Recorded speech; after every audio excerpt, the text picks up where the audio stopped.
Salut à tous et à toutes et bienvenue au Kingdom avec votre King Dumby.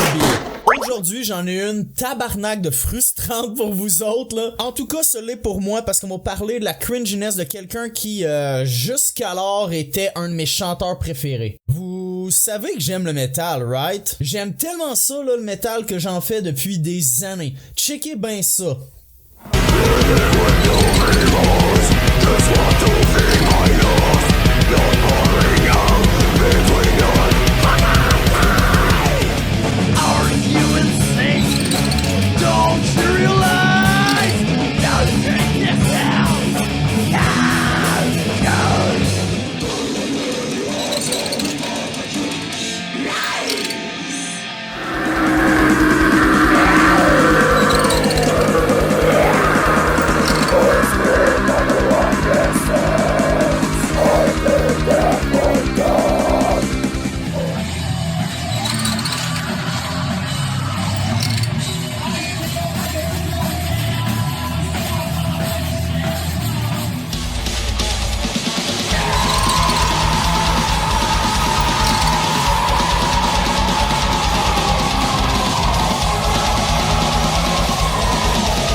J'étais jeune, là, d'où je viens, on pouvait juste écouter du métal dit classique, heavy ou brutal. Si on écoutait d'autres choses, on était considéré comme un faible, là, avec toutes les insultes homophobes et sexistes là, qu'on peut avoir à propos de ça à l'adolescence. C'est juste quand je suis devenu un adulte que j'ai pu enfin découvrir le core. D'où je viens, on disait gore not core, pour démontrer l'espèce de haine contre le mouvement, simplement parce qu'il y avait de la musique plus mélodieuse et des cleans. Bref, ce gatekeeping là servait surtout à maintenir les gens derrière un espèce de barrière idéologique. Lorsque j'ai découvert le core, instantanément, toute la musique que j'écoutais, tout le métal que j'écoutais m'a semblé aussitôt prendre un coup de vieux, devenir désuet. Je suis passé rapidement de Trivium à Chelsea Grin, de Killswitch Engage à Suicide Silence, de Bring Me the Horizon à Whitechapel. Je suis devenu fan de deathcore super rapidement et à ce jour c'est encore ma sous-catégorie de métal préférée. Depuis quelques années, il y a une resurgence du new metal. Un autre sous-genre que j'aime beaucoup parce qu'il incorpore des éléments d'électro, de rap, de métal dans un tout complet et cohérent.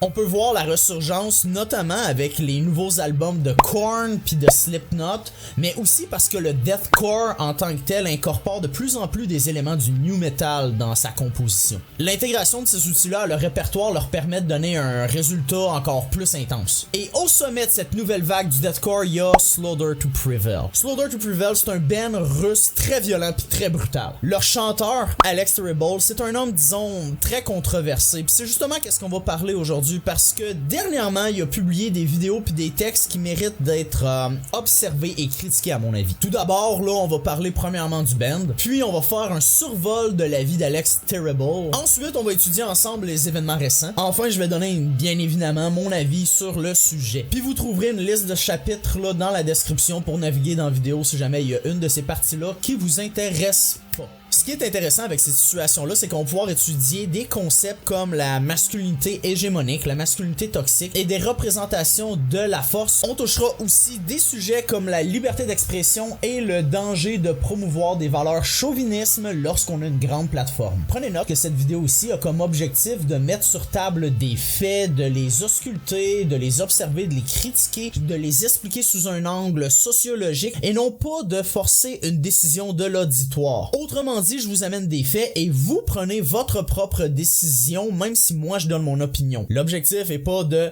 cancel Alex Terrible ou Slaughter to Prevail. Alright, fucking buckle up, buckaroo, fucking let's go! Let's go!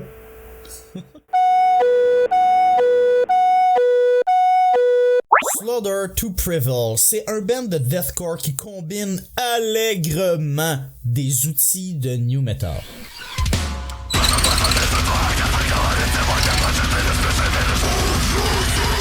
Jack Simmons, ancien membre de la formation Acrania, a recruté Alex Terrible et Anton Podiaki pour former Slaughter to Prevail, un band d'origine russe qui est maintenant basé en Floride. Leur premier EP, Chapter of Misery, est sorti en 2015. Seulement un an plus tard, le groupe était déjà en train de faire des grosses tournées avec des bands comme Cannibal Corpse.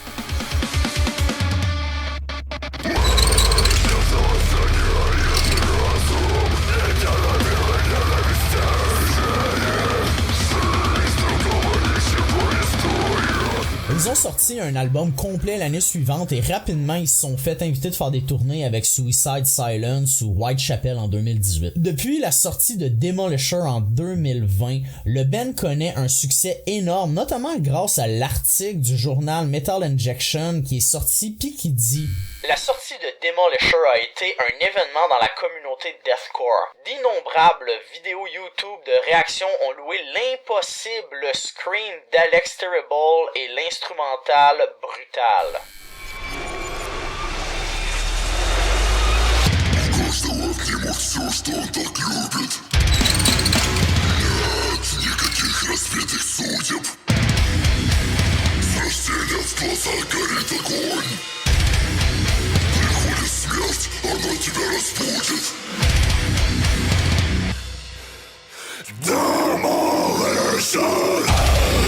En 2022, Alex Terrible s'est déclaré contre l'invasion de l'Ukraine par la Russie. Peu après, le groupe a déménagé à Orlando. Semblerait-il que la droite religieuse russe n'est pas très en faveur de ce genre de commentaires-là, surtout provenant d'une personne avec une aussi grande plateforme qui est considérée comme patriotique parce qu'il porte des vêtements marqués Made in Russia puis il parle de concepts folkloriques russes dans ses chansons. En fait, je songeais à m'installer aux États-Unis il y a 3 ans.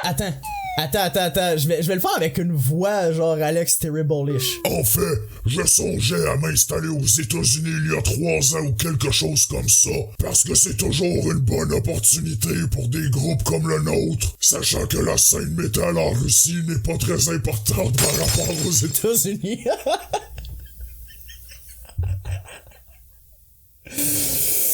Non, je fais pas ça. Mais j'aime encore mon pays parce que ma famille est encore là-bas, mes amis aussi. J'ai grandi en Russie. Je connais tout mon pays. C'est beaucoup plus facile pour moi. Mais ensuite, la guerre a éclaté et j'ai tout perdu, comme mes relations d'affaires. Je ne peux rien faire à cause des sanctions. J'ai pris très rapidement la décision de m'installer en Amérique et d'y transférer mon entreprise également. Ce qui m'amène à vous parler de notre sujet d'étude, Alex Terrible. Né en 1993, Alexander Shekolai vient de Yekaterinburg, la capitale administrative de l'oblast de Sverdlovsk. Il s'est fait découvrir grâce aux vidéos de cover qu'il faisait sur YouTube.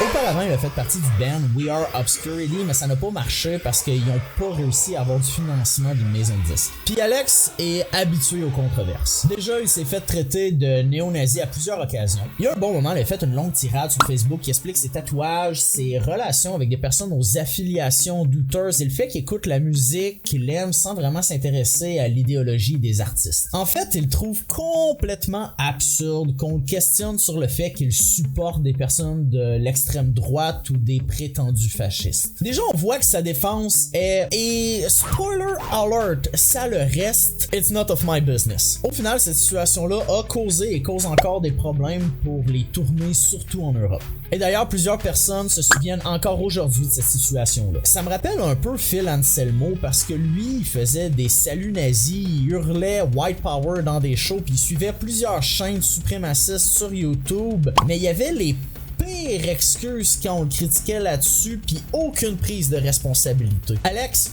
Alexander, le petit Alexou, tout chou, tout petit chou. Alex Terrible a aussi des problèmes d'agressivité et de violence, comme le démontre la vidéo suivante où on le voit en train de frapper un conducteur.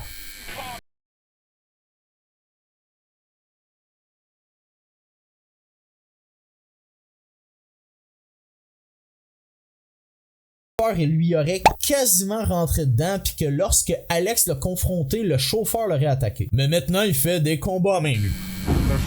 And this guy he's fighting is obviously way out of his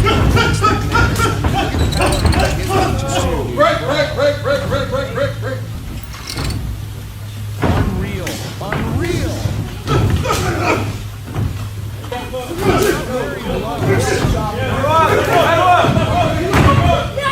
Out of the red corner, Alex Terrible.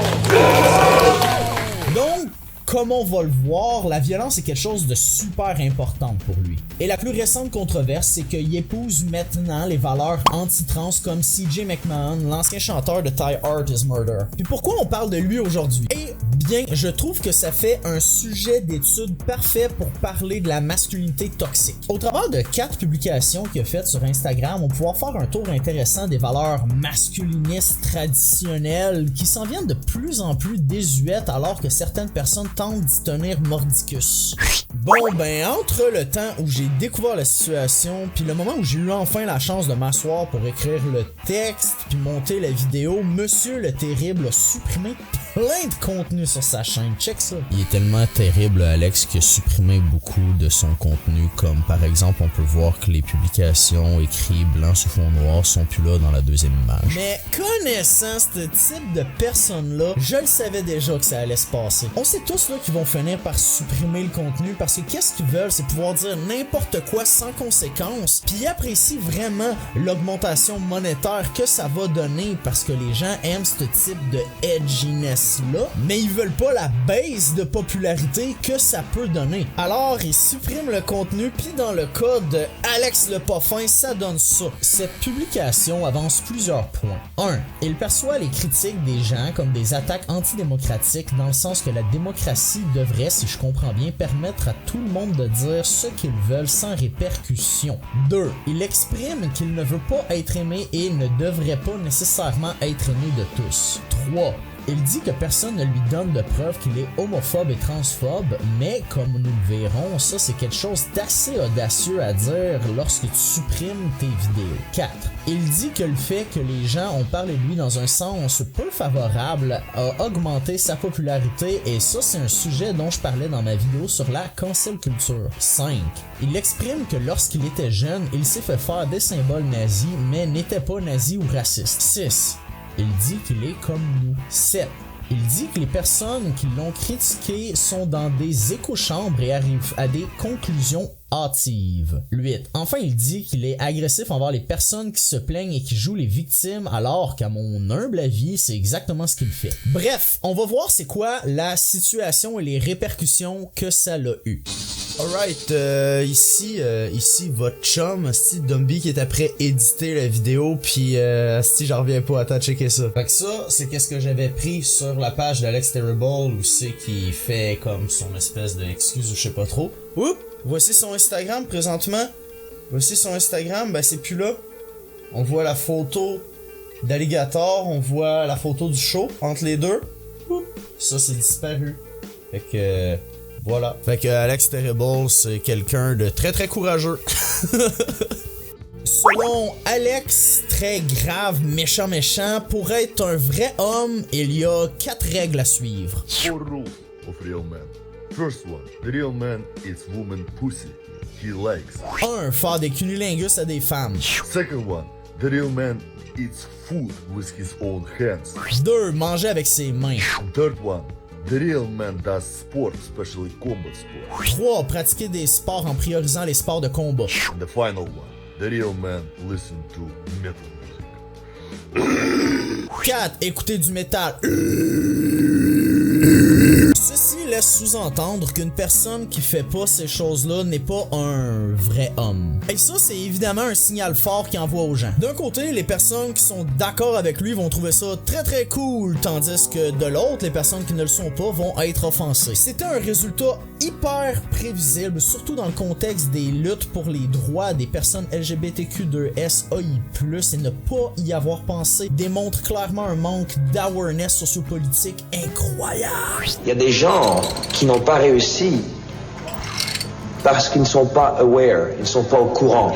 On pourrait peut-être parler de privilège. Avec Surreal, monsieur l'absolument pas gentil sous-entend probablement inconsciemment que les hommes homosexuels ne sont pas des vrais hommes parce qu'ils ne peuvent pas faire de cunnilingus aux femmes. Ça va à l'encontre de leur sexualité.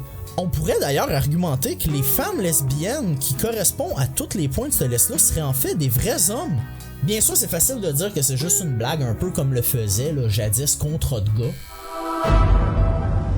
Chaque année, c'est plus de 11 milliards de femmes qui meurent du cancer du sein. Les seins sont une ressource naturelle aussi importante que l'eau. Puis un puits de sein, ça existe pas. Pis ça fait chier en crisse. C'est pourquoi il faut les préserver.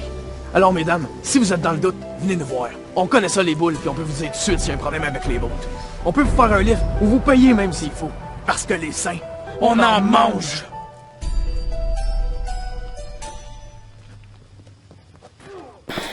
là, il est écrit nulle part qu'il s'agit d'une joke, et prenant en considération les valeurs d'Alex, rien ne le prouve. Ce n'est pas une évidence. D'ailleurs, pour Contrat de gars, c'est stipulé qu'il s'agit d'une parodie grinçante de certaines émissions pour hommes. Alex, le terriblement sombre et dark, quant à lui, comme on verra dans les prochaines minutes, semble réellement croire à tout ça puisqu'il ne respecte que les personnes qui sont fortes. Plus largement, on pourrait se questionner sur qu'est-ce qu'un vrai homme. Quel homme n'est pas vrai? La théorie des rôles sexuels montre que s'approcher le plus possible du rôle traditionnel masculin, de performer en tant qu'homme selon des normes strictes, d'avoir des traits masculins traditionnels, est qu'est-ce qui est le plus récompensé dans une société qui favorise la binarité des rôles sexuels. Ou bien on dirait plus maintenant des genres. Tout ce qui se conforme pas à sa catégorie, au rôle sexuel normatif, qui est d'ailleurs attribué, puis certains diraient même forcé à la naissance selon l'organe génital de l'enfant, va être considéré comme déviant, comme bizarre, comme problématique, comme quelque chose à régler ou à détruire. Selon Connell, il y a des masculinités multiples, mais il y aura toujours une masculinité dominante.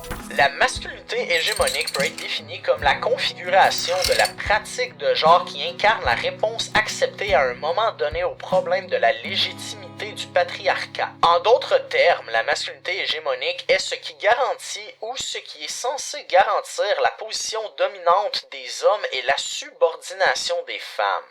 En d'autres termes, là, un vrai homme est celui qui réussit, naturellement ou non, à se conformer et à performer selon des critères culturels de la masculinité dominante qui, à notre époque, est synonyme de violence, d'ambition, de virilité dominatrice, et c'est qu'est-ce qui mène, on le verra plus tard, à la masculinité toxique. Une petite note de fin de partie, là, c'est exactement ce que Andrew Tate puis les autres escrocs de la manosphère mettent de l'avant. La capacité d'une personne à agir selon des normes très restreintes qu'on lui a attribuées à naissance, et ce, peu importe la douleur que ça peut apporter à cette même personne et même aux gens autour. Dans la publication servant de réponse aux réactions véhémentes des gens par rapport à la précédente, je trouve ça quand même étrange qu'Alex, la violence incarnée, dise qu'il se sent inconfortable dans la situation parce que c'est ça que ses fans tentent de lui expliquer. On croit que les relations parasociales sont seulement dans un seul sens, mais moi je pense que ça peut être dans les deux sens si l'artiste écoute ses fans. Si les fans d'une personne expriment déjà leur inconfort et que cette dernière réagit comme Monsieur le Terrible, eh bien, les fans n'ont aucun intérêt à prendre en considération l'inconfort de l'artiste. Dans cette publication, Alex affirme que lors de la précédente, les gens l'ont critiqué et l'ont traité d'homophobe et de misogyne. Et en réponse à ça, il les traite de fous. Puis d'ailleurs, ça, c'est selon ses propos, parce que quand on allait dans les commentaires, on voyait que c'est pas ça du tout que le monde disait. Dans les commentaires, la très grande majorité disait qu'Alex allait être cancel, que les États-Unis étaient rendus woke, qu'on pouvait plus faire de jokes et il faisait des insultes homophobes et misogynes. Anyways, après, Alex dit qu'il est hétérosexuel pis qu'il a des valeurs familiales traditionnelles. Je me demande bien ce que ça signifie. Ça veut dire la soumission de la femme. Ça veut dire les femmes à maison comme en 1950. Ça veut dire amatonormativité. Je sais pas jusqu'où ça s'en va dans sa tête, mais ça se peut qu'à l'extrême ça se rende jusqu'au fait que les femmes aient pas le droit de voter. Puis après ça, il dit que les préférences sexuelles de ses fans ne l'intéressent pas, puis qu'il s'en fout, puis je trouve ça un peu de mauvaise foi. C'est très étrange considérant que lui-même a apporté le sujet du fait que le sexe oral qu'un homme donne à la femme est, à son avis, la base même de qu'est-ce qui fait qu'un homme est un vrai. Par la suite, il entame une discussion sur la propagande et les enfants. More on this later. Puis il dit qu'il sera pas gentil puis il envoie chier les fans qui ont été offensés par ses propos. C'est quand même intriguant comme coïncidence qu'une personne ayant subi la propagande russe toute sa vie, un pays notoirement connu pour ses valeurs homophobes, commente sa haine contre la propagande tout en évitant de prendre en considération les critiques sur les propos qui ont blessé et offensé une grande partie de ses fans. Voici une petite citation. Il y a 9 ans, les autorités russes ont adopté une loi interdisant la promotion des relations sexuelles non traditionnelles auprès des mineurs sous prétexte de protéger les jeunes contre une influence qui serait néfaste. Or, tout faux semblant a à présent disparu. Si S'il est approuvé, ce nouveau texte va très probablement être utilisé pour fermer des ONG, bloquer des sites internet consacrés aux personnes LGBTI, bâillonner les pages des réseaux sociaux et intimider les militants-militantes avec des amendes d'un montant exorbitant. Il va certainement encourager davantage encore l'homophobie et une abominable discrimination. Ça vous rappelle pas... Je sais pas, quelque chose qu'on vient tout juste de lire. Alex le monstre meurtrier. Alex le monstre meurtrier dit avoir des valeurs traditionnelles et qu'il faut absolument éviter la propagande pour les enfants. C'est exactement ce que le gouvernement russe utilise comme prétexte pour mettre en place des législations homophobes. Voyons voir un commentaire au hasard et ses réponses.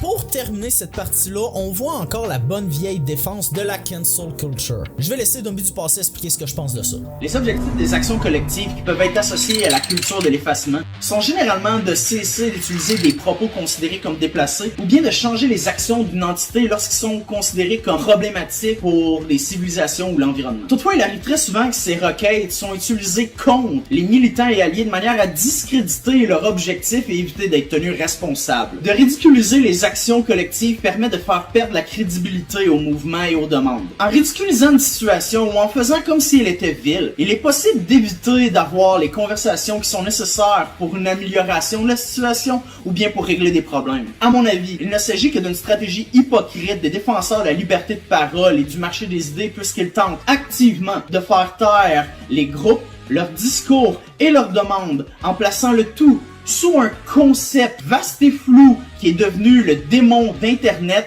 la cancel culture. Ainsi, en hurlant cancel culture, dès qu'une accusation est faite, qu'elle soit légitime ou pas, il est possible de simultanément agrémenter le mythe du phénomène de l'annulation, ce qui rendra l'évitement plus facile dans le futur, tout en éliminant le besoin d'entreprendre des engagements ou des actes qui pourraient atténuer justement les effets de cette accusation. Il devient ainsi très facile de simplement crier à la cancel culture pour éviter la responsabilité personnelle.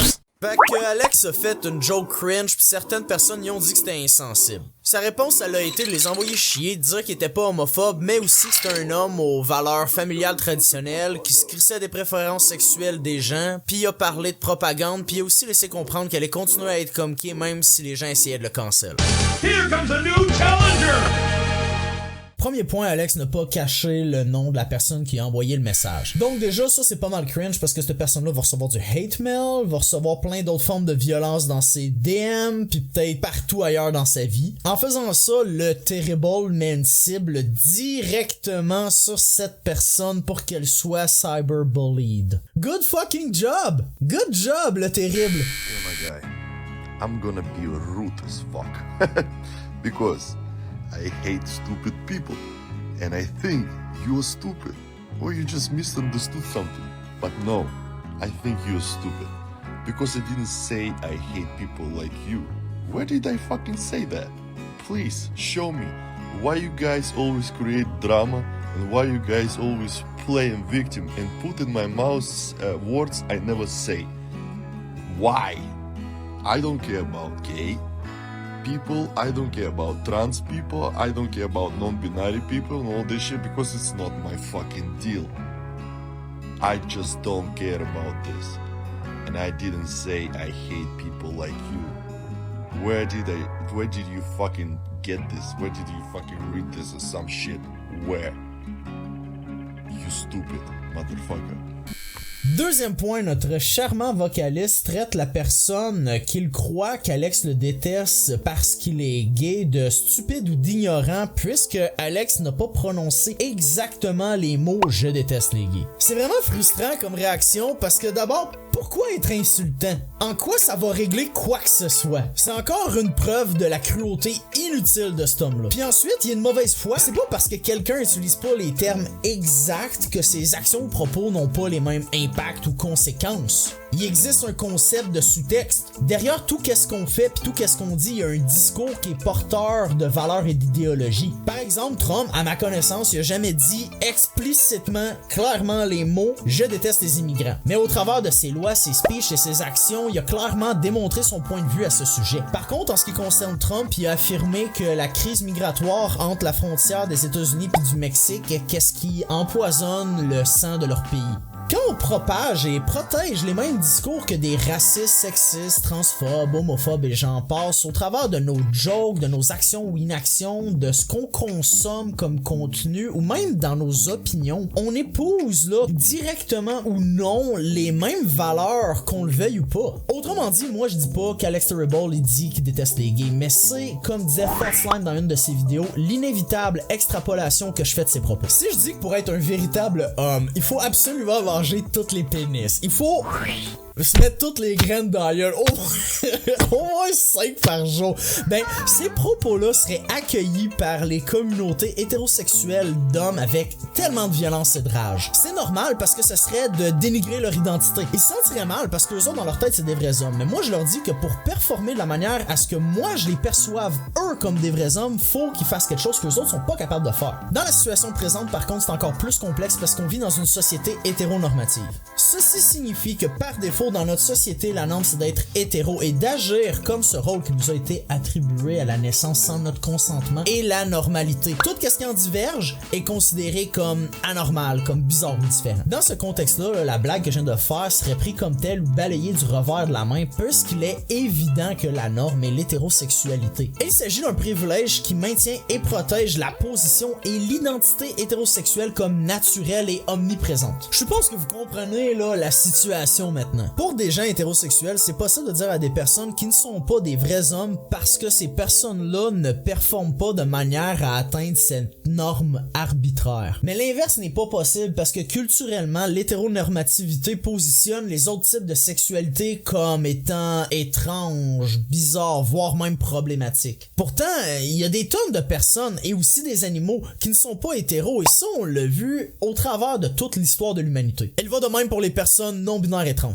Troisième point, comment expliquer ça à quelqu'un qui s'arrête jamais pour réfléchir? Alex, le dragon de la nuit, ne voit pas plus loin que le bout de son nez. Lorsqu'il est critiqué, il est insultant, arrogant, impoli, violent, puis il démontre une très mauvaise compréhension des luttes queer et aussi de la propagande d'ailleurs. Il cultive cette culture-là auprès de ses fans et eux la reproduisent dans les commentaires, ce qui donne une atmosphère un peu de merde que je vous inviterais bien à aller consulter, mais le petit peureux il a délité ses posts. Autrement dit, Monsieur le Terrible agit exactement comme le stéréotype cliché là du metalhead un peu stupide qui répond juste avec ses poings là. Ça c'est très douteux pour quelqu'un qui dit ne pas aimer la stupidité là. Quelqu'un qui aime réellement le développement personnel va toujours se remettre en question, va essayer d'apprendre des autres cultures, des autres communautés de manière à affiner sa vision du monde et de ses possibilités. Le désir d'apprendre avec humilité est un des piliers, une pierre angulaire de la sagesse puis de la maturité. Quatrième point, je pense que Alex, méchant diabolique, ne réalise pas qu'il est homophobe. Du moins, je pense qu'il ne comprend pas parce qu'il s'intéresse pas au contexte des personnes queer. Il veut pouvoir dire tout qu'est-ce qu'il veut sans qu'il y ait aucune critique. Pis si l'ombre d'une critique fait son apparition, il devrait pouvoir juste dire je suis pas homophobe puis régler la situation. Il pense pas qu'il devrait faire d'autres choses comme apprendre ou dialoguer justement avec les personnes queer. C'est pathétique. Puis en même temps, ça me surprend pas tant que ça parce qu'il y a une grande partie de la population qui pense comme ça. Il y a des gens qui vont dire des choses outrageuses, vont dire des propos ou sous-entendus les plus cruels. Puis quand on va les pointer du doigt, là, ils vont juste dire ah c'est la liberté d'expression, on peut plus rien dire. C'est les snowflakes là sont tellement rendus fragiles. Oh les woke qui veulent juste faire du drama. Oh! Mais c'est qui le plus fragile? Celui dont la masculinité doit se rapprocher le plus d'un idéal type inatteignable basé sur la domination et la violence? Ou bien celui dont la masculinité lui appartient à l'extérieur de cette performance-là? Oui, ma question est chargée là, pis est un peu sophistique, mais ça change rien à mon point. Je crois qu'Alex, tout le monde est quelqu'un de particulièrement fragile parce qu'il est rien sans sa violence. Il est rien sans l'image de qu'est-ce qu'un vrai homme traditionnel. Je pense qu'il est temps de parler de fragilité masculine. D'une part, ce concept décrit l'anxiété vécue par certains hommes à l'idée de ne pas paraître suffisamment viril selon des normes sociales dépassées. Comme si leur masculinité ne tenait qu'à quelques éléments: maîtriser le barbecue, porter des vêtements amples, manger de la viande, être fort et dominant. Le marketing a d'ailleurs misé sur cette insécurité en développant des produits pour hommes, comme des savons à l'effigie d'armes, des Q-tips en forme d'outils, des chandelles à l'odeur de bière et de bacon. Personnellement, je trouve ça insultant pour les hommes. D'autre part, la fragilité masculine peut aussi faire référence à la susceptibilité dont font preuve certains hommes lorsqu'ils sont remis en question par une femme. Et j'argumenterais aussi que c'est le cas, même si avec des personnes trans et non-binaires, en fait, n'importe qui remet en question la masculinité hégémonique. Par exemple, un groupe d'hommes a récemment poursuivi en diffamation une charpentière menuisière pour 15 millions de dollars parce qu'elle critiquait un balado sur la construction. Sur sa plateforme Instagram, elle reprochait à ses pairs d'avoir normalisé le sexisme en ondes. La poursuite a depuis été abandonnée, mais 15 millions de dollars, j'imagine que c'est la valeur de leur ego réduit en miettes par une critique. Samy a écrit un excellent résumé lors de sa critique de Poutine dans le journal Estrie Plus. Désolé pour la longue lecture, mais je trouvais le paragraphe particulièrement pertinent pour notre sujet. Poutine, autant dans ses interventions que dans ses frappes, démontre un excellent modèle de fragilité masculine et de masculinité toxique. La masculinité toxique, pour celles étant moins familières avec le concept, est un ensemble de comportements dits masculins qui nuisent à la société en général, mais qui est plus souvent qu'autrement valorisé. Le harcèlement sexuel, comportement assez généralisé chez la gente masculine, est l'un des exemples de masculinité toxique. Hypersexualiser ses partenaires, les objectifier ou avoir des comportements de nature sexuelle inappropriés avec elles en sont d'autres. La fragilité masculine relève donc d'une nécessité chez un ou plusieurs hommes de devoir imiter à la lettre ces comportements toxiques ou même simplement des normes masculines sans quoi ils se retrouvent sans repère. Ces hommes fragiles ont tendance à faire la surenchère et à questionner toute personne ressortant légèrement de la norme. Les personnes de la communauté LGBTQ+, représentent souvent l'une des cibles de choix de ces hommes fragiles. Ceci étant dit, préparez-vous parce que là, ça va être encore pire! And one more thing about brainwashing children. So, I know a lot of countries, especially including my country, Russia. Yeah, we have a problem about LGBT people getting problems because just they fucking exist, you know? We have a lot of homophobic people, we have a homophobic government and all this stuff, you know. And I don't even say about countries like Iran and stuff like this, you know, people getting fucking hurt or killed just because they're not traditional views or religious, and it's fucking crazy, you know. Donc il comprend la difficulté d'être une personne discriminée et que c'est encore pire comme il décrit dans d'autres parties du monde. Ça c'est bien, mais attends un peu. But anyway, about propaganda and brainwashing for children, I'm gonna say something for you guys, if you don't fucking see this. Oh! Plus tôt dans la vidéo, jadis, naguère, à une époque meilleure. Je vous avais dit qu'on allait revenir sur le sujet de la propagande des enfants. Here we fucking go. When I see people screaming on the gay parade, we want you children, we here, we coming for you children, it's not okay. It's just not okay. When people walking on the streets naked and fucking wanking or fucking sucking dicks each other, and fucking kids see that and people see that, it's not okay. Alright? When people pushing that law in the government and saying it is fucking fine to make that surgery and change your gender if you're not 19 years old yet, if you're still a kid, it's not okay. Because you cannot just make the fucking decision and take responsibility on your shoulder and just cut your dick off for the rest of your life. Il dit, et je doute, qu'il a entendu des gens hurler lors de parades gays que les personnes voulaient les enfants des gens. En fait, j'ai juste une chose à dire à ça. My brother in Christ! What the absolute fuck? C'est jamais arrivé ça. J'aimerais voir une source de ça, pis anyways, même si c'était le cas, c'est une situation isolée. C'est pas généralisé à toutes les parades, ni même à certaines parades. Cependant, c'est vrai que l'acceptation fait généralement partie des valeurs de la communauté LGBTQ+.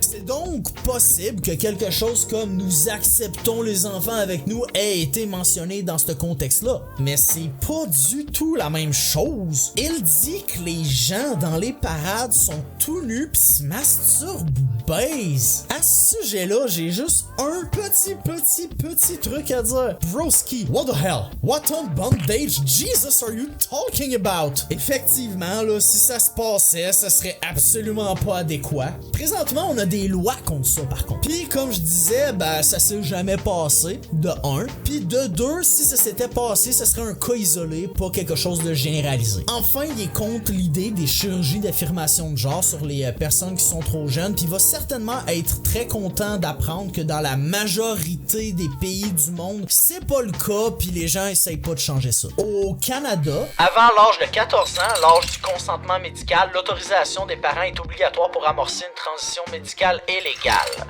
Même après, la présence de la famille est fortement recommandée et le jeune est toujours accompagné par des professionnels. Ici, on parle surtout de bloqueurs d'hormones, mais même avant, il est admis que les gens peuvent faire des actions réversibles comme changer de nom de vêtements ou des actions du genre. L'accès aux chirurgies d'affirmation de genre est possible seulement à partir de 16 ou 18 ans selon certains critères précis et à la suite d'une longue période d'accompagnement. Seule la mastectomie est possible à partir de 16 ans. Aucune intervention en chirurgie génitale n'est effectuée avant l'âge de 18 ans. Puis il y a plusieurs étapes à faire, c'est pas instantané, ça peut durer plusieurs années. La personne doit présenter un trouble d'identité de genre. 2 professionnels de la santé doivent confirmer cet état et rédiger une lettre d'évaluation. Le patient doit déposer sa demande avec ces 2 lettres d'évaluation et 2 autres lettres de recommandation d'un endocrinologue et aussi d'un chirurgien plasticien. Il doit aussi avoir réalisé un bilan de santé. But I'm not done yet. Alex, franchement, tu es pas satanique, n'a pas terminé. When you're just a kid, even if you are 15 years old, 16 years old, you cannot just make this fucking decision for the rest of your life. It's a serious fucking step. You have to think twice, 3 times, 4 times, 10 times until you fucking cut your fucking dick off or something. You know what I mean? Because when I was a kid, when I was a teenager, I did a lot of bad stuff. I did a lot of bad decisions. And right now I'm 30 years old and I clearly think that points why I did that shit, you know? And sometimes I regret, you know what I mean? And parents have to watch your fucking kids and be fucking careful with that shit, you know what I mean? This is my fucking point of view. It's only mine. If you have a kids, you do whatever with your kids, you know? This is not my deal, but it's my clearly point of view, and if you don't agree, fuck yourself. Ceci ramène un peu aux propos qu'on avait vus avec Duhaime puis notre Richard Martineau national où les parents doivent être l'autorité suprême dans la vie d'un enfant. Personnellement, je pense qu'il y a plusieurs situations où les parents ne sont pas adéquatement outillés pour pouvoir aider leur enfant. Puis je pense aussi que si les enfants ne veulent pas parler d'une situation importante comme un changement de sexe ou de genre à leurs parents, ben peut-être que leurs parents ne sont pas réceptifs. Tu sais, il y a beaucoup de jeunes qui sont en situation de détresse à la maison. Toutefois, là, pour Monseigneur la rage des enfers, c'est la responsabilité des parents de s'assurer que les enfants restent cisgenres malgré les conséquences que ça apporte, dont un taux plus élevé de suicide chez les personnes trans. Surtout les jeunes trans, et ça même si on perçoit une amélioration conséquente pour ces personnes-là lorsqu'elles peuvent vivre leur identité. Pas mal de gens parlent des côtés négatifs de la transition, mais la très forte majorité des gens qui le font sont heureux de l'avoir fait et vivent une vie vraiment plus plaisante pour eux puis pour leurs proches. Je dis ça comme ça, mais si ça vous tente de confronter vos idées sur la transition que vous avez eues de la part de TVA puis d'autres médias de masse avec la réalité des personnes qui l'ont faite, je vous invite à jeter un coup d'œil à Jamie Dodger, notamment sur sa vidéo nommée Reacting to Trans TikTok où il déclare que seulement 1% des personnes ayant transitionné auraient eu des regrets. Your voice makes me think you transitioned early. I hope you don't come to regret it like many do. interesting. Huh? I missed that. Your voice makes me think you transitioned early. I hope you don't come to regret it like many do. Sorry, I heard regret as Reddit. Oh, I hate this narrative from transphobes. They're like, you're gonna regret it. Many people do. Oh, have you seen that massive 1% that regret this? So this actually is a very common misconception that a lot of trans people who transition young end up regretting it.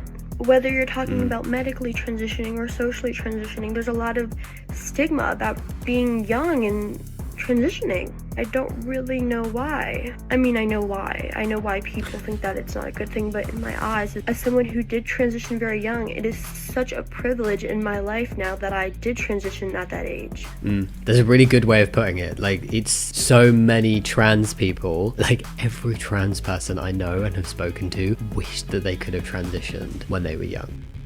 Qui est d'ailleurs confirmé par AP News, et que, en fait, le seul regret que ces personnes ont est de ne pas avoir transitionné encore plus tôt. Comme plusieurs, je crois qu'Alex Terrible prend en considération que son expérience à l'adolescence est représentative de celle de tous les autres ados et que ses propres craintes face à son identité sont partagées. Mais ce n'est pas nécessairement le cas et c'est important de garder en tête que plusieurs jeunes connaissent déjà leur sexualité et leur genre très tôt dans la vie, mais les stigmas font en sorte qu'ils ont peur d'en parler. Pour terminer avec ce point avant de passer à l'autre publication, j'aimerais mettre l'emphase sur l'hypocrisie de notre sujet d'analyse. Car d'un côté, il dit que lorsqu'il était jeune, il a fait des choses qu'il regrette, ce qui laisse sous-entendre qu'en tant qu'adulte, il est plus réfléchi, mais il s'est fait une cicatrice simplement parce qu'il trouvait ça cool. Je trouve ça hypocrite que lui, il ait le droit de se couper la face sur un coup de tête, mais que les personnes qui désirent changer de sexe ou de genre doivent y penser parce qu'ils risquent de le regretter. Pis tu sais, c'est un double standard parce que des gens lui diraient qu'il devrait y penser à 2 fois avant de se faire tatouer ou avoir de la scarification. Il dit vouloir avoir l'air cool, ce qui peut être associé avec l'expression d'identité. Eh bien, les personnes trans, elles aussi désirent pouvoir exprimer leur identité. Alors peut-être qu'on peut juste crisser la paix aux gens à propos de leur apparence et les processus pour y parvenir, surtout que, contrairement aux modifications corporelles de Terriblement Alex, le chemin vers la transition est long et laborieux.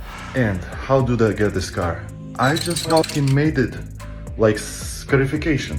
Because I just find it cool. I want a cool scar. I did it. I want to get tattoos. I fucking get it. You know what I mean? I'm not brutal. I'm not tough. I'm not a great fucking fighter or whatever. I'm not a fucking killer or something. I'm just a simple guy who loves death metal. And I wanna like have a cool look, you know, like a character from the movie or something like that. Vous remarquerez aussi qu'Alex, dans ces petites vidéos-là, tente d'avoir l'air de one of the boys. Genre, hey les gars, je suis juste comme vous, mais lorsqu'il est contrarié, comme on va le voir dans un instant, il change de discours. Il semble avoir 2 visages, car d'un côté, il admet être introverti et ne pas être un dur à cuire, mais de l'autre, il mentionne, comme nous allons le voir, ne respecter que la force et les forts, ce qui laisse croire qu'Alex, volontairement ou pas, croit à la différence de morale entre les forts et les faibles. Fait que dans la publication qui suit la dernière, Alex Terrible, le petit vlimeux, envoie un message spécialement aux personnes qui ont été offensées. Il dit qu'il ne respectera pas les gens juste parce qu'ils existent, même s'ils font partie de communautés opprimées ou de minorités. Il dit n'aimer que la force et les forts, que les gens n'ont pas d'excuses et qu'ils sont faibles, puis que ça doit être tellement difficile et triste d'être eux. Évidemment, il est vraiment virulent dans ses propos et cette publication me semble plutôt être une forme de crise d'un petit monsieur bien fragile qui aime pas ça quand on lui dit que c'est pas cool qu'est-ce qu'il fait. À mon avis, une des raisons principales, si c'est pas la principale pour laquelle des jeunes hommes éprouvent des difficultés dans la vie est directement liée à la masculinité toxique. Comme on l'a vu, c'est un concept qui englobe là, tous les comportements qui sont associés à une version traditionnelle de l'homme, pis ça fait en sorte qu'ils doivent suivre une ligne de conduite spécifique qui leur empêche de communiquer leur amour, de vivre leurs émotions, d'apprécier la douceur et de promouvoir et de démontrer de l'empathie. L'homme doit toujours se montrer fort, physiquement et mentalement, dans le sens qu'il doit être résilient puis endurer toutes les douleurs sans jamais se plaindre. Il doit être ambitieux, voire même agressif et violent. Il doit utiliser tous les moyens nécessaires pour arriver à ses fins.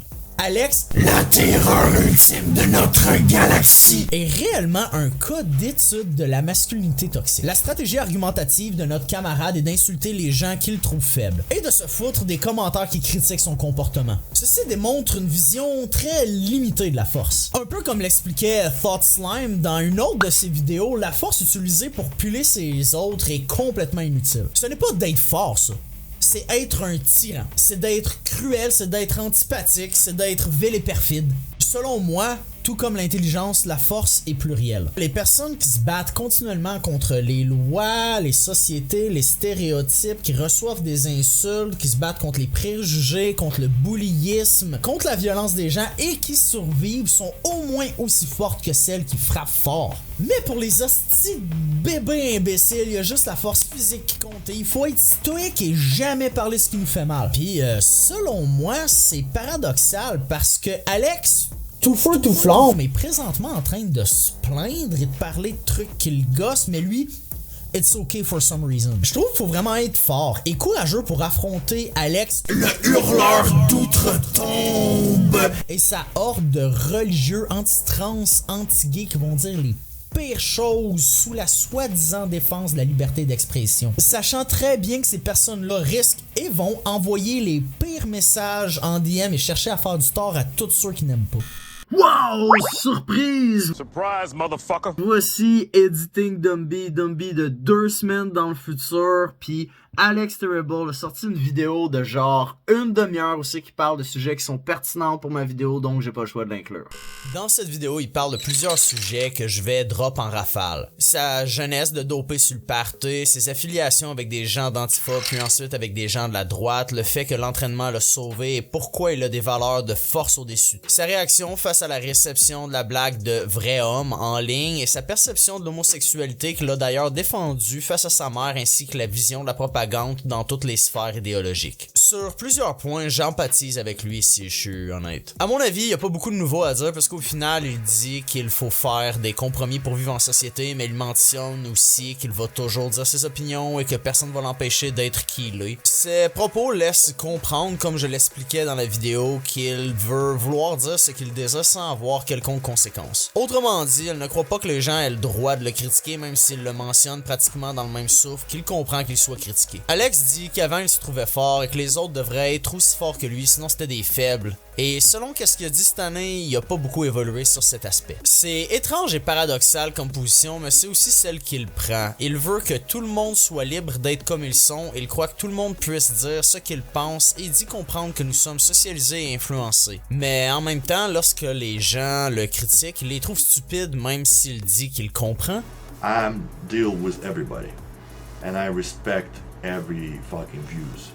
Il dit qu'il va faire des affaires avec n'importe qui et qu'il se fout des sous-cultures dans lesquelles une personne se trouve. Je crois qu'il a beaucoup de difficultés à joindre ses valeurs. Il semble être en construction de son caractère, en fait. De la manière dont il parle, ça ressemble plutôt aux approches de manipulation et d'endoctrinement qu'a expliqué Innuendo Studio dans la série The Alt-Right Playbook. Ce qui m'enrage le plus avec cette vidéo-là, c'est qu'Alex Terrible démontre une sensibilité et une humanité qui me semble authentique, pis c'est ultra frustrant qu'il refuse d'avoir la même pour d'autres personnes. Je ne pense pas qu'il soit quelqu'un d'aussi méchant que les gens semblent croire, mais je pense aussi que le contexte toxique de la forme de masculinité qui est si importante pour lui l'empêche de se remettre en question et d'accepter les critiques des gens qui subissent la violence de certains de ses propos. C'est cool là, l'imagerie violente, l'ésotérisme pis tout ça, mais lorsqu'on est entre humains, on peut laisser tomber ces masques-là et essayer d'accepter les autres et d'apprendre d'agir de façon à accommoder les personnes plus sensibles au lieu de les envoyer promener et les insulter. En même temps, comme on l'a vu, Alex semble avoir deux visages. Le dude introverti qui aime le métal et qui veut juste faire de la musique, puis la personne qui est carrément méchante envers les gens qui pensent pas comme lui. Honnêtement, je pense pas qu'il s'agisse vraiment d'une personne méchante là. Je crois qu'il est juste ill-equipped pour être dans la position où il est. Il a pas la maturité, je pense, de vraiment discuter en profondeur de la pluralité humaine puis de l'influence des systèmes sur les gens. Je pourrais avoir tort parce que dans sa dernière vidéo, comme je disais, il démontre une sensibilité différente que j'apprécie vraiment, puis si c'était toujours de même, ça serait vraiment plus simple de comprendre. Toutefois, c'est tellement important pour lui d'agir en homme puis d'être masculin, puis d'avoir des valeurs traditionnelles que, voilà, ça donne l'effet que ses propos, convictions et actions sont incohérents. Puis c'est pourquoi tout sonne paradoxal quand on s'y intéresse un peu plus que juste en surface. Yo mon boyo Chicolai, si tu veux grandir et t'améliorer en tant que personne comme tu le dis, je crois que d'écouter les personnes que tu peux blesser avec tes propos, t'informer sur comment l'éviter dans le futur et prendre la responsabilité réellement au lieu de te cacher, en supprimant ton contenu serait une bien meilleure approche. Une approche plus sage et plus mature, plus inclusive et réparatrice. Je dis ça, je dis rien. So, I'm not homophobic actually. I just have my own opinion, traditional view, and I don't have a problem with gay people. I think they just people as us, and I'm not Nazi, and I understand a lot of people maybe don't trust me and they will still call me a Nazi and try to cancel me or homophobic. It's okay. It's just my responsibility. I take it like a man, and I hope I made it clear for the rest of the fans who didn't make sure about this situation. Yay!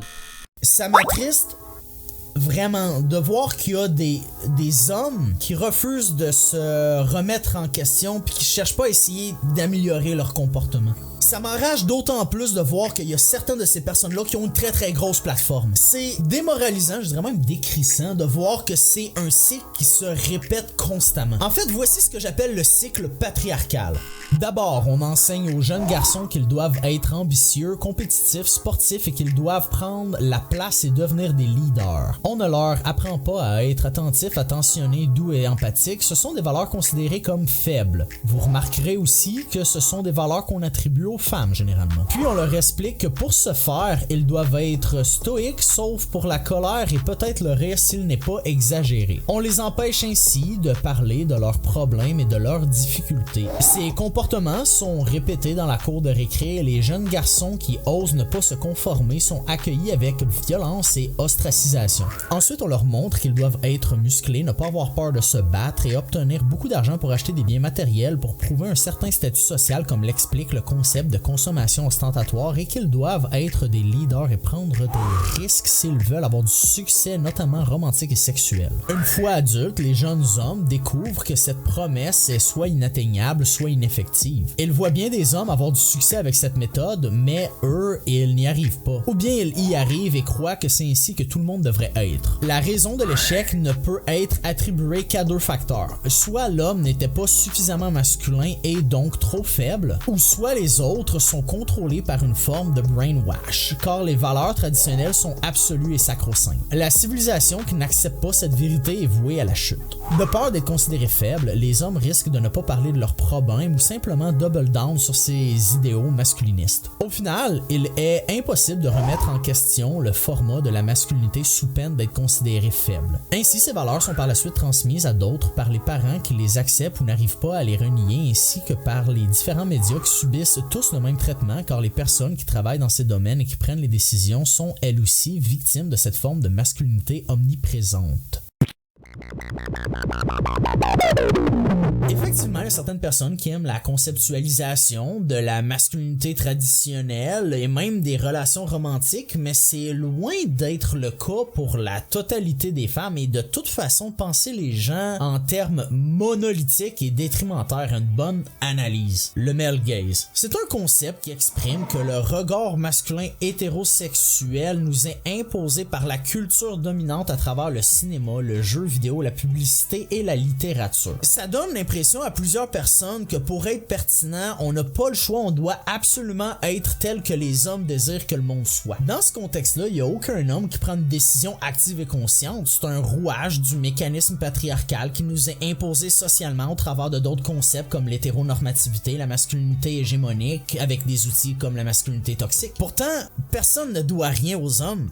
Ni leur attention, ni leur corps, ni quoi que ce soit d'autre. C'est pourquoi leurs mouvements les plus violents, tels que ceux qui sont dirigés par les incels, démontrent que tous les hommes bénéficient de la cruauté des hommes violents. Parce que d'une part, les hommes qui ne sont pas d'apparence violente d'emblée sont considérés comme des bonnes personnes sans avoir à faire quoi que ce soit de plus, mais d'autre part, ça rappelle aux femmes qu'à tout moment ils peuvent le devenir, ce qui les garde en contrôle, dans la crainte et les force à agir de manière à éviter les dangers. Sans remettre en question l'état des choses actuelles, il est impossible de sortir du cycle patriarcal. Malheureusement, cette remise en question ne peut être faite parce que le cycle se protège lui-même en dénigrant puis décréditant tous les avis des hommes qui ne sont pas forts. Le simple fait de challenger la situation, là, d'en parler, ça va attirer la violence et les injures des hommes qui ne désirent pas changer. La raison est simple, là. Ils ont tellement investi pour être des vrais mâles que d'accepter n'importe quelle autre conceptualisation de la masculinité est trop douloureux. C'est un peu comme continuer à parier dans une machine à sous continuellement et de perdre sans arrêt, mais de continuer à le faire parce qu'on se dit qu'à un moment donné, elle va payer. Ils ont tellement investi de temps, d'énergie pis d'argent que d'accepter qu'ils pourraient avoir tort, accepter la défaite, accepter la perte, ça serait trop douloureux pour eux. Non, ça doit certainement être les autres le problème. Puis de toute façon, de jamais abandonner puis de rester droit et fier dans ses idées malgré l'adversité, là, ça fait partie des valeurs masculines archaïques. Fait qu'il faut continuer à sensibiliser les gens sur cette situation-là. Puis c'est ça qu'on fait avec des vidéos comme celle-ci où quand les gens font des commentaires aux critiques, aux célébrités qui ont ce type de comportement ou de discours-là.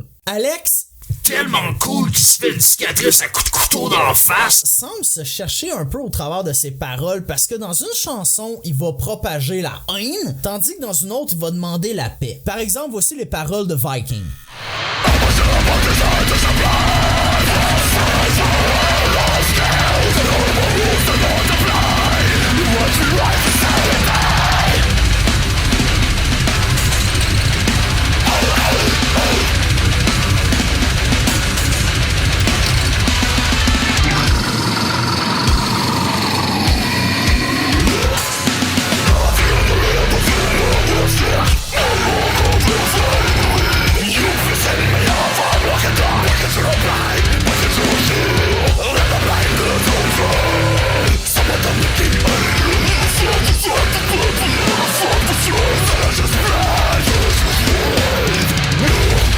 Maintenant, voici une partie de 1984. Please stop the violence. Please stop the prisoner. Look in the eyes of the children who's scared. And remember yourself. Please stop the violence. Please stop the prisoner. My brother, and you will live in memory. And you will live in rebel.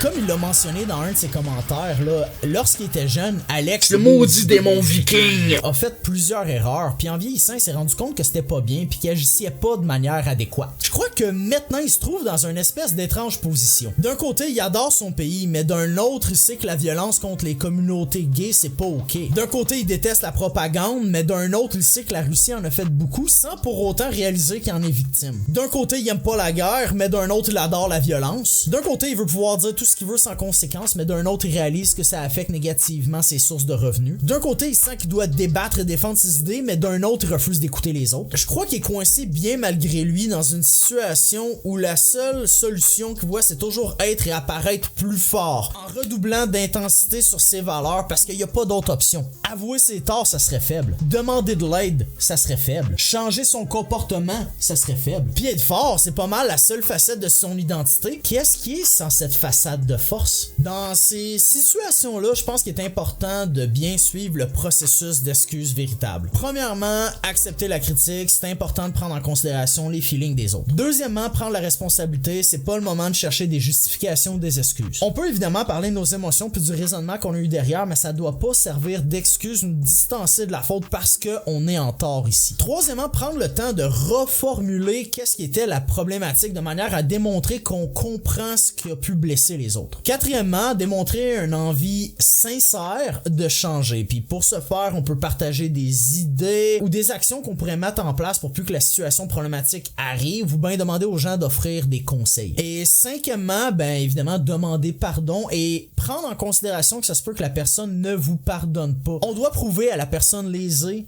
qu'on a changé. Puis ça peut prendre vraiment du temps parce qu'une fois qu'un lien de confiance il est rompu, ça prend du temps avant qu'il se refasse. Ce que je trouve le plus désolant dans cette histoire-là, c'est que des gens avec d'immenses plateformes comme Chris Franzak d'Attila ou le monde de Hunt a Dinosaur ont commenté en faveur d'Alex la nuit la plus noire. Pis tu sais, c'est encore des dudes, cisgenres, hétérosexuels blancs qui disent à des gens marginalisés, discriminés ou ostracisés comment ils devraient se sentir dans des situations comme ça qui remettent en question leur droit de vivre la vie comme ils l'entendent. Ils vont dire des choses comme « Wow, une génération qui a été élevée par Boondocks et South Park qui peuvent pas prendre une blague, mais personne rit. » Parce que c'est pas une blague. Si ça avait été de la satire, comme je le mentionnais plus tôt avec Contre de gars ou avec un personnage à la personnalité arrogante comme Martin Matt, ok, peut-être, mais c'est pas une blague parce que c'est qu'est-ce que Alex, l'ignoble créature de mort, croit. Puis en quoi c'est drôle? Peut-être que je comprends pas parce que je suis trop au cave. You stupid motherfucker. Pis en plus, le même discours amène le « c'était mieux avant » dont sont friands les conservateurs. Avant, là, déjà, c'est très flou comme concept. Il y a des gens qui ont découvert des sources que même il y a très longtemps, les gens disaient déjà que c'était mieux avant. Donc avant, c'est pas quelque chose qui existe, c'est un concept imaginaire. Puis surtout, ça signifie généralement juste la période de temps où on pouvait dire qu'est-ce qu'on voulait des personnes sans que celles-ci se sentent suffisamment en sécurité pour critiquer ces insultes. C'est pas des personnes qui veulent changer, c'est pas des personnes qui veulent se remettre en question, c'est pas des personnes qui veulent considérer les autres. Il s'agit de personnes égocentriques, voire narcissiques, qui croient que leur perspective de la vie est absolue. Et grâce à sa grande plateforme, là, Alex, le flambeau des dieux, ne cherche pas à faire taire les commentaires pro-dieu, homophobes et autres, pis ça donne justification à ces personnes-là de continuer ce type de comportement-là. En fait, c'est même pire, parce que ça leur démontre qu'une personne comme eux a réussi dans la vie et les accepte, et leur dit même que c'est correct d'être comme ça, directement ou indirectement. L'inaction est aussi une action. Et maintenant, les deux conversations dans les commentaires que j'avais sauvegardées avant qu'Alex Terrible supprime ses publications.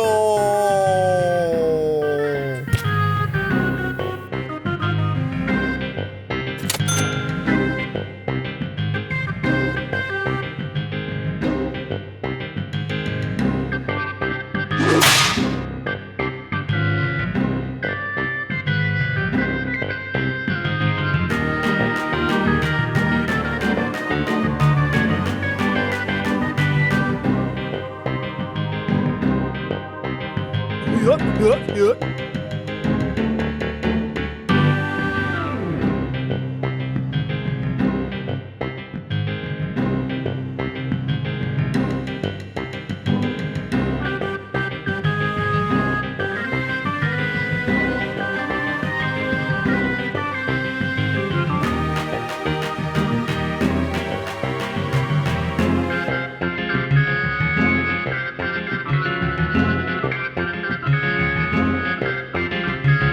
Enfin, j'ajouterais que ça me fascinera toujours qu'il y ait des célébrités avec des plateformes de milliers de personnes qui font des spectacles devant des dizaines, voire des centaines de milliers de personnes qui peuvent propager leurs valeurs et leurs idéologies au travers des paroles de chansons de leurs vidéos que des millions de gens vont voir, puis ces personnes-là trouvent le moyen de parler de cancel culture. Je trouve ça complètement ridicule.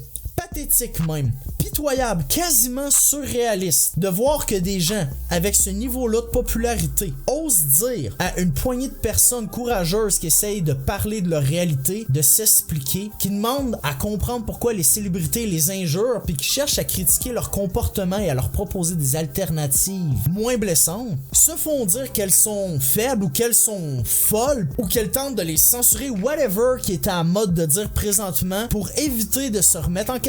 D'ailleurs, ce type de vedette-là refuse d'admettre l'impact négatif qu'aura leur réaction sur les personnes plus à risque, notamment au travers du cyberbullyisme, mais aussi la reproduction parfois encore plus cruelle de leurs propos dans la vraie vie. Les gens écoutent ce que leurs vedettes ont à dire et croient, surtout si ça va dans le même sens qu'eux, puis utilisent ça comme justification pour leur comportement malsain. S'il y a un peu plus d'homophobie dans le monde, c'est aussi de la faute à Alex. C'est comme vraiment plus facile de simplement se conformer à une norme que de se questionner sur soi-même pis sur les conséquences de ses actes et de ses propos. À mon avis, là, les vrais faibles, là, ce sont ceux pis celles qui s'assoient sur leur laurier, qui refusent de changer ou d'accommoder les personnes les plus démunies ou celles qui ont beaucoup de difficultés, puis qui ne cherchent pas à s'instruire. Ces célébrités-là ne seront jamais la violence nécessaire aux gens pour devenir doux, parce qu'elles sont tellement enfermées dans une vision très étroite de la réalité. Ils sont beaucoup trop occupés à performer une danse quasi rituelle pour prouver à quel point ils sont masculins, à quel point ils sont capables d'être tels qu'ils ont été endoctrinés, c'est-à-dire toxic as fuck. D'emblée, je pense pas que Alex From this moment on, I will be known as the Phoenix King. Ton surnom, il est l'aimant Chris! soit quelqu'un d'extrêmement vil. Par contre, je pense qu'il est extrêmement limité en ce qui concerne l'intelligence émotionnelle. Il ne semble pas avoir d'empathie, puis j'ai pas l'impression qu'il est intéressé à grandir en tant que personne. La vie lui a démontré qu'être soi-disant fort, ça suffit, puis il va toujours être récompensé pour ça. Le dude crie fort, il y a un Ben qui lui permet de mettre de l'avant l'image du russe, brutal et méchant qu'il aime. Il est en shape, il a plein de tatous, il fait du cash, il a pu déménager en Floride. Il est dans une belle situation, il y a des centaines, des milliers de femmes dans ses commentaires qui veulent de lui. Pourquoi il questionnerait son comportement? Il est récompensé pour agir ainsi.